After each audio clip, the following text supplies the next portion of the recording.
Captain Jake Morrison stood on the bridge of his ship. The big warship called UES Vengeance had just come out of light-speed travel. It was now at the edge of a place called the Kepler sector.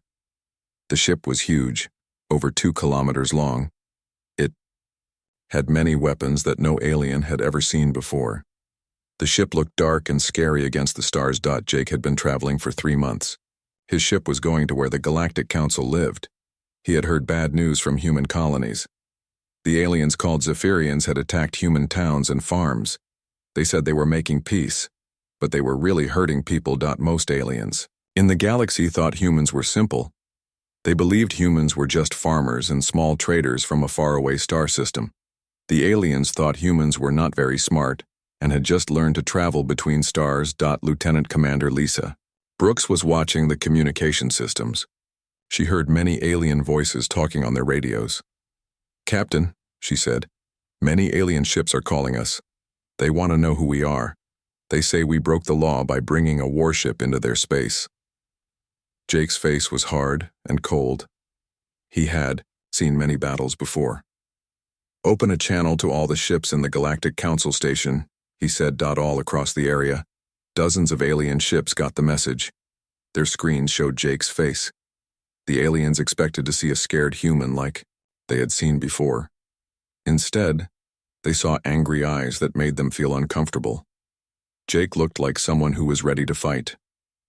"This is Captain Morrison of the United Earthship Vengeance," Jake said in a strong voice. "We have come here to talk about the attacks on human homes in the outer space areas. Any ship that tries to stop us will be treated as an enemy." The aliens had never heard a human talk this way before. Admiral Crix was the leader of the Zephyrian warships. He laughed when he heard Jake's words. His laugh came through a machine that changed his alien language to human language. "One simple ship against all our battleships? This must be some kind of joke," he said. Jake turned to Lisa. "Commander Brooks," he said in a quiet voice, "point our big gun at their main ship's weapons. Show them what we can do." On the alien ships, warning lights started flashing. Their machines that found enemy weapons could not see anything dangerous about the human ship. This made them confused. How could the humans threaten them if their ship had no weapons they could see? The UES Vengeance was different from any ship in the galaxy. While alien ships were built to look pretty and show power, the human ship was built only for war. Every part of it was made to fight and win battles. The humans had learned to build weapons by fighting each other for thousands of years. Admiral Crix looked at the human ship on his screen. It was big and dark, with sharp edges and strange shapes. It did not look like the smooth, shiny ships that aliens built. It looked like something made only to destroy other ships. "What kind of weapons does that ship have?" asked Commander Vex from the Galactic Council station. He was watching everything happen. "Our machines cannot tell," said one of his helpers. "It is like the ship has no weapons at all. But that cannot be right." Jake waited for his weapon to get ready. On Earth, humans had learned to make weapons that were simple but very powerful. While aliens used complex energy weapons that were easy to see, humans used simple things like metal and explosives. Their weapons were hard to detect, but very deadly. The big gun on top of the Vengeance slowly turned toward Admiral Crix's ship. The alien ships all watched, but their machines still could not see any danger. They did not understand that the most dangerous weapons were sometimes the simplest ones. Lisa watched her screens. "Weapon ready, Captain," she said. Jake looked at the alien ships one more time. He had not wanted to fight. He had hoped to solve the problem by talking. But he knew that sometimes people only listened when they were afraid. "Fire," Jake said. The gun on the Vengeance made a quick magnetic pulse. It shot a piece of tungsten metal faster than anything the aliens had ever seen. The metal piece was small, but it was moving so fast that it had the power of a bomb. Admiral Crix's big warship shook like it had been hit by lightning. The human weapon went right through their protective shields like they were made of paper. 3 of the ship's weapons disappeared in bright flashes of light. The whole ship moved backward from the hit. All the alien ships stopped moving.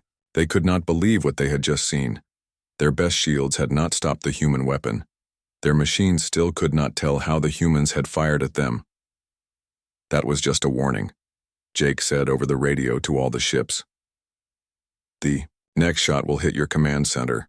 All ships must stop fighting now." For the first time, the aliens began to understand that they might have made a big mistake. The humans were not simple farmers after all. The alien ships floated in space, not moving.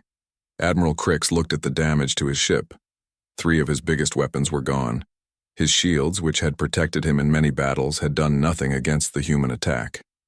"How is this possible?" Admiral Crix asked his crew. "Their weapon did not show any energy. Our shields should have stopped anything." His science officer looked at the readings on his screen. "Admiral, I do not understand it either. It was like they threw a rock at us, but the rock was moving faster than light." On the human ship, Weapons Officer Pete Anderson checked his systems. Everything was working perfectly. "Clean hit, sir," he told Captain Morrison. "No damage to our systems. It looks like their shields only work against energy weapons." Jake opened the communication channel again. All the alien ships could see his face on their screens. He still looked calm, but there was something in his eyes that made them nervous. "That was a warning shot," Jake said. "The next one goes through your bridge. All ships must stop their engines and lower their weapons now." The alien fleet had more than 50 ships. They were some of the best warships in the galaxy. Admiral Crix had won many battles with these ships. He could not believe that one human ship was telling him what to do. Admiral Crix felt angry and embarrassed. His ship was damaged, and all the other ships were watching. He could not look weak in front of his enemies and his own people. "All ships," Admiral Crix said on his private channel to his fleet, "attack the human ship. Show these simple people what real war looks like." The alien ships began to glow as they charged their weapons, energy beams and plasma cannons prepared to fire. The aliens had weapons that could destroy planets. They were sure that one human ship could not fight all of them. Jake saw the aliens getting ready to attack. He was not surprised. He had hoped they would be smart enough to walk away, but he was ready for a fight. "Commander Brooks," Jake said, "warn all our people. Combat is about to begin." Lisa pressed buttons on her control panel. All through the ship, red lights began flashing. A voice spoke over the ship's speakers. "All hands prepare for battle. This is not a drill." The alien weapons fired at the same time. Hundreds of bright energy beams hit the human ship. The beams were hot enough to melt steel and powerful enough to break mountains. The space around the Vengeance lit up like a small sun. But when the light faded, the human ship was still there. Chief Engineer Karen Davis watched her instruments. "Hull temperature is going up," she told the captain, "but we are still okay. Their weapons are making our armor hot, but they are not breaking through." The human ship had been built differently than alien ships. While aliens made their ships light and fast, humans made their ships strong and tough. The armor on the Vengeance was made from metals that had been tested in Earth's worst wars. It was designed to survive nuclear weapons and asteroid hits. The aliens fired again and again. Their energy weapons made the human ship's hull glow red hot, but they could not break through. The humans had learned to build things that lasted by living on a planet that was always trying to kill them. Admiral Crix watched in horror as his most powerful weapons did nothing to the human ship. "Impossible," he said. "Nothing can survive that much firepower." On the Vengeance, Jake looked at his damage reports. Some of the outer armor was damaged, but all the important systems were working fine. The ship had been built to take much worse punishment than this. "It looks like talking time is over," Jake said to his crew. "All hands, battle stations. Prepare to show them what humans learned from 10,000 years of war." The human ship began to change. Parts of the hull that had looked smooth and solid opened up like doors. Hidden weapon systems came out of their hiding places. The aliens had thought they were fighting one ship, but now they saw they had been fighting a weapons platform that was designed for only one thing: destroying enemies. Lieutenant Sam Taylor was in charge of the missile systems. He watched as his screens lit up with targets. "Captain," he said, "I have firing solutions on all enemy ships." Jake looked at the alien fleet one more time. They had attacked human families. They had killed innocent people. They had started this fight. Now they would learn why humans had survived when bigger, stronger species had died out on Earth. Fire, Jake said. What happened next would change the galaxy forever. The human ship launched thousands of missiles at the same time. These were not the clean energy weapons that aliens used. These were crude, brutal weapons that carried nuclear explosives and metal spears. The missiles moved so fast that the alien defense systems could not track them. They hit the alien ships like hammers hitting glass. Ship after ship exploded in nuclear fire. The aliens had never seen weapons like these. Admiral Crix's final message was cut short as his ship broke apart. The proud Zephyrian fleet, which had conquered dozens of worlds, was destroyed in less than 1 minute by a single human warship. In space, the pieces of alien ships drifted in the darkness. The galaxy had just learned that humans were not the simple farmers they pretended to be. The space where the alien fleet had been was now filled with burning metal and debris. 50 of the galaxy's most powerful warships had been destroyed in less than 2 minutes. The few alien ships that survived were too damaged to fight, and too scared to move. Captain Morrison watched the destruction on his screen. He felt no joy in what had happened. These aliens had forced him to fight by attacking human families. Now they were paying the price for their mistake. Damage report, Jake asked his crew. Chief Engineer Karen Davis looked at her readings. Minor hull heating in sections 4 and 7, she said. All weapons systems working perfectly. All engines running normally. We are ready to continue fighting if needed. The human ship had taken the combined attack of 50 alien warships and was barely scratched. This should have been impossible, but the aliens were learning that humans did not follow the same rules as everyone else in the galaxy. Dr. Rachel Stone was listening to alien radio messages from across the sector. She was an expert in alien languages and cultures. What she heard made her worried. Captain, she said, the aliens are calling us Death Worlders now. They are sending emergency messages to all their governments. They cannot understand how we survived their weapons. Jake nodded. He had expected this. Because they have never met anyone from a planet that spent millions of years trying to kill everything that lived on it. He said Earth was different from other planets where intelligent life had grown. Most alien worlds were peaceful places where life had evolved slowly and safely. Earth was a violent planet where ice ages, volcanoes, asteroids, and predators had killed most species that ever lived there. Humans were the survivors of this violent world. They had learned to make weapons from rocks and sticks, then metal and gunpowder, then atomic bombs and fusion reactors. Every tool they invented was first tested as a weapon. Commander Helen Carter was the human diplomat who had been trying to solve the colony problem peacefully. She had been on the Galactic Council station when the fight began. Now she was getting emergency calls from alien governments across the galaxy. Captain Morrison, Helen said over the radio, I am getting calls from 12 different alien governments. They want to know if Earth is planning to invade their space. Tell them we have no plans to attack anyone, Jake replied, but also tell them that any attack on human colonies will result in the same thing that happened here.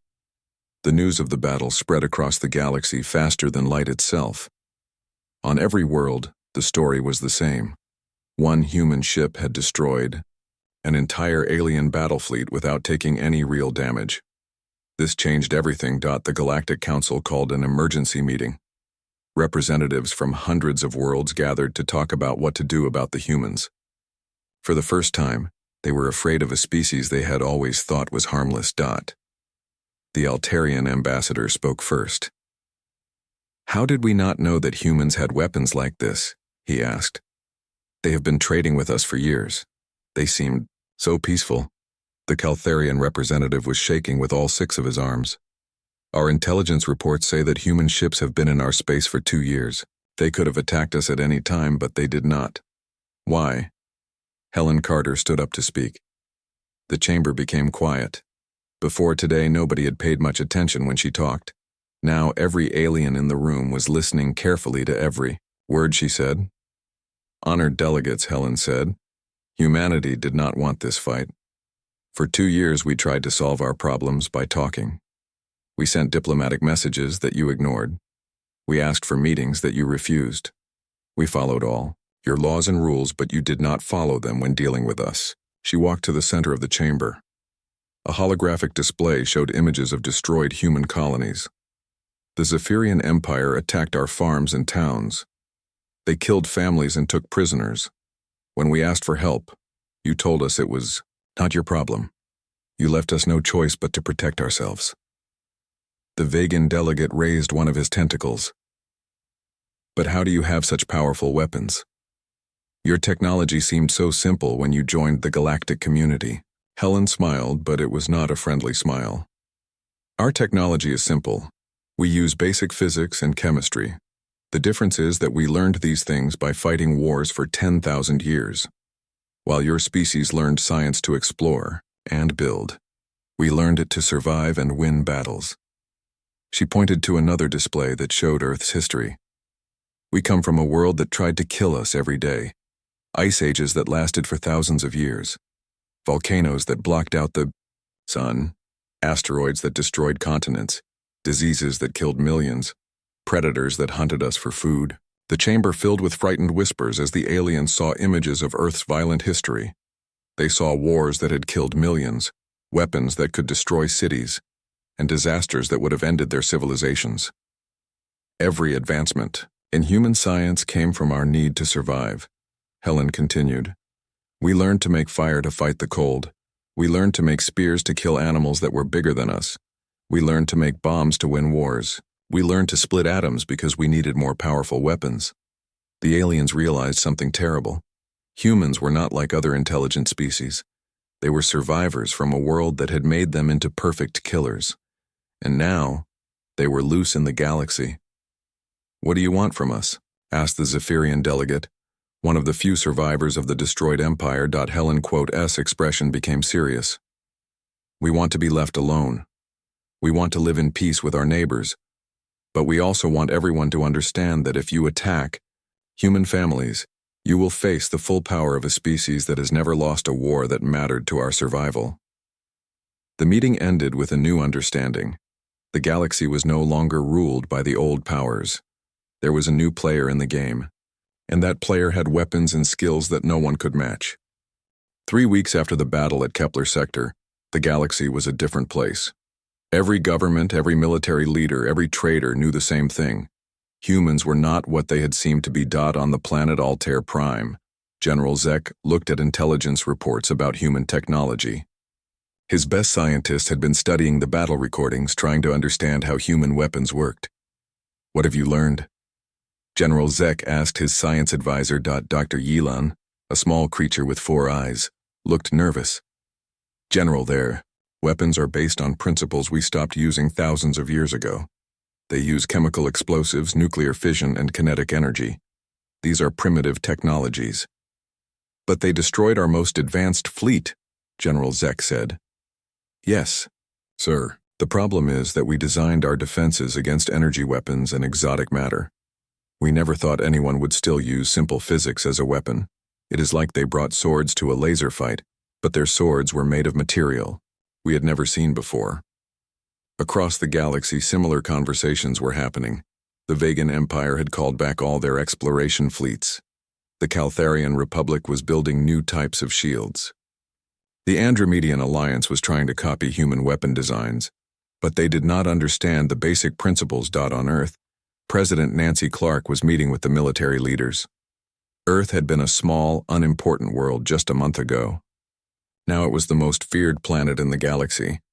"How many ships do we have that can match the Vengeance?" President Clark asked Admiral Bob Taylor, the head of Earth's space fleet. "Right now, just the Vengeance," Admiral Taylor replied. "But we have 12 more ships under construction. Each one will be more powerful than the last." "How long before they are ready?" 6 months for the first one, 2 years for all of them." President Clark looked worried. "Will that be enough?" "Intelligence reports say that several alien governments are forming an alliance against us." Admiral Taylor nodded. "I have seen those reports. 12 species have joined something they call the Galactic Defense Initiative. They are sharing technology and building new weapons designed specifically to fight humans." "Are we in danger?" "No, ma'am. Our analysts have studied their plans. They are still thinking like galactic powers have always thought. They want to build bigger energy weapons and stronger shields. They do not understand that we fight differently. Meanwhile, Captain Morrison was still patrolling the Kepler sector with the Vengeance. His ship had become famous across the galaxy. Some aliens saw it as a symbol of terror. Others saw it as protection from the old powers that had bullied smaller worlds. Commander Lisa Brooks brought him a message from Earth. Captain, we are getting requests for help from 17 different worlds. They are asking for human protection from their neighbors. Jake read the messages.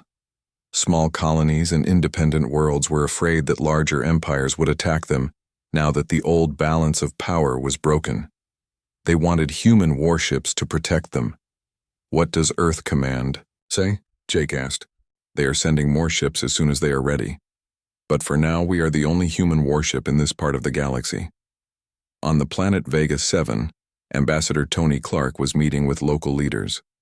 Vega 7 was a small farming world that had been paying tribute to the Zephyrian Empire for 50 years. Now that the Empire was gone, they were afraid of being invaded by other powers. Ambassador Clark, said Prime Minister Kell, a tall, thin alien with blue skin. Our world has been free for only 3 weeks. Already the Andromedian Alliance is demanding that we join them or face invasion. Can humanity help us? Tony thought carefully before answering.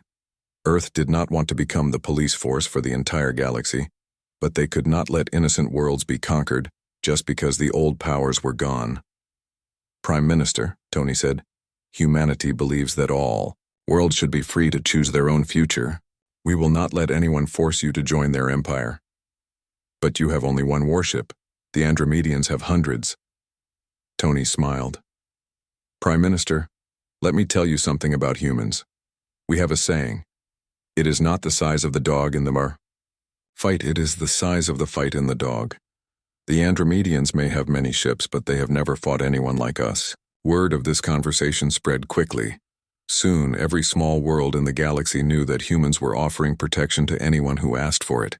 This made the large empires very angry. The Caltharian Emperor called an emergency meeting of the Galactic Defense Initiative. Representatives from 12 powerful species gathered in secret to plan their response to the human threat. The humans are becoming too dangerous, said Emperor Kral, a massive creature with thick armor and 6 arms. They are turning the small worlds against us. Soon we will have no one left to rule. What do you suggest? Asked the Vegan Admiral. We attack Earth directly, cut off the head of the snake. Without their home world, the humans will have no choice but to surrender. The room fell silent. Everyone knew that attacking Earth would mean total war with humanity. But they also knew that if they did nothing, the humans would eventually make all their empires obsolete. How many ships would we need? Asked the Altarian general. Our combined fleets have over 3,000 warships, Emperor Kral said. Surely that is enough to defeat one primitive world.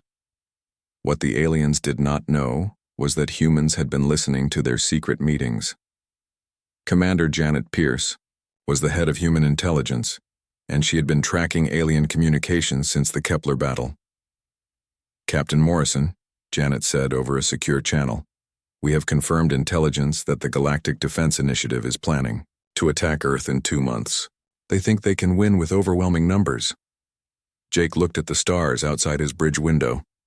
He had hoped that one demonstration of human power would be enough to keep the peace, but it seemed like some people only learned lessons the hard way. Janet, Jake said, send a message to Admiral Taylor. Tell him to accelerate the construction of our new ships, and send another message to all human colonies. Prepare for total war. The galaxy was about to learn that there was a big difference between making humans angry and making them fight for their survival. 6 months had passed since the battle at Kepler sector. The galaxy was now a very different place. The Galactic Defense Initiative had launched their attack on Earth, just as intelligence had predicted. 3,000 alien warships had entered the Sol system, expecting to find a primitive world with weak defenses. Instead, they found 13 human warships waiting for them. The battle lasted only 4 hours. When it was over, the combined fleets of 12 alien empires had been completely destroyed. Not a single human ship was lost. The aliens had learned too late that numbers meant nothing when fighting an enemy. that understood war better than they understood peace. Captain Morrison stood on the bridge of the Vengeance, now the flagship of humanity's growing fleet.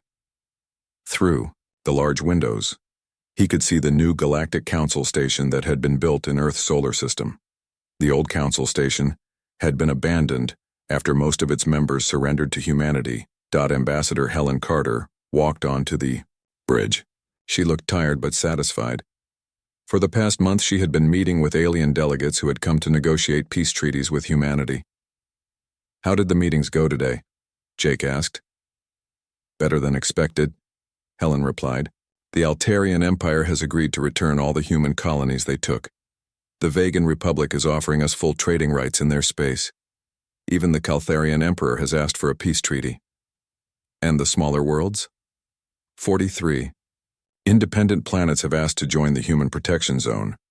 They want our guarantees that no empire will be allowed to conquer them. Jake nodded. The Human Protection Zone was Earth's new policy. Any world that asked for protection would get it, but they would have to agree to follow human rules about treating their people fairly and not attacking their neighbors. Lieutenant Commander Pete Anderson approached them with a report. "Captain, our new ships are performing perfectly. The UES Liberty just finished testing its upgraded weapon systems. The UES Freedom is ready for its first patrol mission. Each new human warship was more advanced than the last. While the aliens were still trying to understand how the Vengeance had defeated them, humans were already building ships with even more powerful weapons and stronger armor. Dr. Rachel Stone was monitoring alien communications from her station. Over the months, she had noticed a big change in how aliens talked about humans. "Captain," she said, "the aliens have new names for us. They call us the Guardians and the Peacekeepers. Some species are starting to think of us as protectors, rather than conquerors." This was exactly what humanity had hoped for. They did not want to rule the galaxy like the old empires had done. They wanted to make sure that no one could hurt innocent people, the way the Zephyrians had hurt human colonies. On the planet New Geneva, Ambassador Tony Clark was meeting with the leaders of 6 small worlds that had formed a new alliance under human protection. These worlds had been bullied by larger empires for centuries, but now they were free to make their own choices. "Ambassador," said President Lisa of the Farming World Series 9, "our people have never known true freedom before. For the first time in our history, we do not have to fear invasion or forced tribute. That is what humanity wants for all worlds," Tony replied. "Every species should have the right to live in peace and choose their own future. But how can we be sure that humanity will not become like the old empires? What happens when you become too powerful?" Tony had been asked this question many times. It was a fair concern. Throughout galactic history, every powerful species had eventually become conquerors. "President Lisa," Tony said, "humans learned something important from our history on Earth. We learned that the strongest person in the room has 2 choices. They can use their strength to take what they want, or they can use it to protect those who cannot protect themselves. We chose protection. But what if future human leaders choose differently? Then the galaxy will stop them," Tony said. "One thing we have learned is that no one stays the strongest forever. If humans ever become conquerors, other species will find ways to defeat us. That is why we prefer to be guardians instead of rulers." On Earth, President Nancy Clark was reading reports from human colonies across the galaxy. The attacks on human settlements had completely stopped. No empire was willing to risk another war with humanity. "Admiral Taylor," she said during their weekly meeting, "what is the status of our fleet construction?" "We now have 25 warships operational," Admiral Taylor reported. "Each one is assigned to a different sector of the galaxy. We also have 15 more ships under construction." "Is that enough to maintain peace?" "Yes, ma'am. Our ships do not need to fight very often. Just having them patrol an area is usually enough to prevent conflicts. Most species have decided that cooperation is better than confrontation." Captain Morrison received a message from Earth Command. He was being promoted to Admiral and would be in charge of the entire human fleet. The Elko UES Vengeance would remain his flagship, but he would now coordinate the activities of all human warships. "Congratulations, Admiral," Helen said when she heard the news. Jake looked out at the stars. A year ago, humans had been just another small species trying to survive in a dangerous galaxy. Now they were the most powerful force in known space. But with that power came responsibility. Helen, Jake said, do you think we made the right choice? Taking on the job of protecting everyone? I think we had no choice, she replied. When you are the strongest, you can either use that strength to help others or to hurt them. Humans chose to help. But what happens when other species become as strong as us? Then we will welcome them as partners instead of fearing them as enemies. The galaxy is big enough for everyone if we work together. As the months passed, this new reality became normal. Human warships patrolled the galaxy, but they rarely had to fight. Just knowing that humanity was watching was enough to keep most conflicts from starting. Pirates and slavers disappeared from space lanes. Empires stopped attacking smaller worlds. Trade between species increased as everyone felt safer. The galaxy had learned that sometimes the best way to keep peace was to have someone strong enough to enforce it, but wise enough to use that strength carefully. And in the depths of space, the human fleet continued its patrol, making sure that no one would ever again mistake humanity's desire for peace as weakness. The age of galactic empires was over. The age of galactic cooperation had begun.